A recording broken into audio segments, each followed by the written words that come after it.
வணக்கங்க. PM technology laptop service centre Thiruvottiyur, Chennai. நம்ம இன்னைக்கு லெனோவோ ஐடியாபேட் லேப்டாப்புக்கு டிஸ்ப்ளே பேனலு ரீப்ளேஸ் பண்ண போகிறோங்க. லேப்டாப்போடைய ரைட் ஹேண்ட் சைடில் இன்ச்சஸ் அண்டு பேனலு ப்ரோக்கன் ஆகிருக்குங்க. கஸ்டமரு பேனலை ரீப்ளேஸ் பண்ண அப்ரூவ் கொடுத்துருக்காங்க. சேம் கலரு பேனலே நம்ம மாற்ற போகிறோம். பொதுவாக கஸ்டமரு இந்த பேனல்லாம் எப்படிங்க ப்ரோக்கன் ஆகுது சொல்லி நம்மக்கிட்ட கேட்குறாங்க. நார்மலாக புதுசாக ஒரு லேப்டாப் வாங்கும் போது அதோட ஓப்பன் அண்டு க்ளோஸ் பண்ணும்போது நார்மல் டைட்னஸில் இருக்கும். லேப்டாப்போடைய ரெண்டு சைடும் இன்ச்சஸில் ஓல்டு நெட்டு இருக்கும்.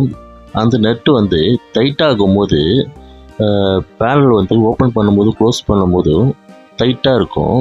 அது மாதிரி டைட்டாக இருக்கும்போது பேனல் உடைய வாய்ப்பு இருக்குது.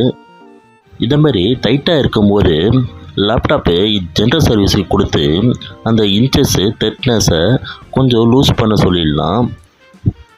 இதேமாரி இந்த இன்ச்சஸை லூஸ் பண்ணுறது மூலமாக மேஜர் இஷ்யூவான பேனல் ரீப்ளேஸ் பண்ணுறது அவாய்ட் பண்ணிடலாம். இந்த லேப்டாப்புக்கு நம்ம பேனலை ரீப்ளேஸ் பண்ணியாச்சு. வித் லோ காஸ்ட்லேயே ரீப்ளேஸ் பண்ணிட்டோங்க. வித்தின் 1 ஹவரில் ரீப்ளேஸ் பண்ணியாச்சு. இதேமாரி உங்கள் லேப்டாப்புக்கு எதனா இஷ்யூஸ் இருந்ததுன்னா PM technology laptop service centre ஸ்க்ரீனில் இருக்க நம்பருக்கு கால் பண்ணுங்கள்.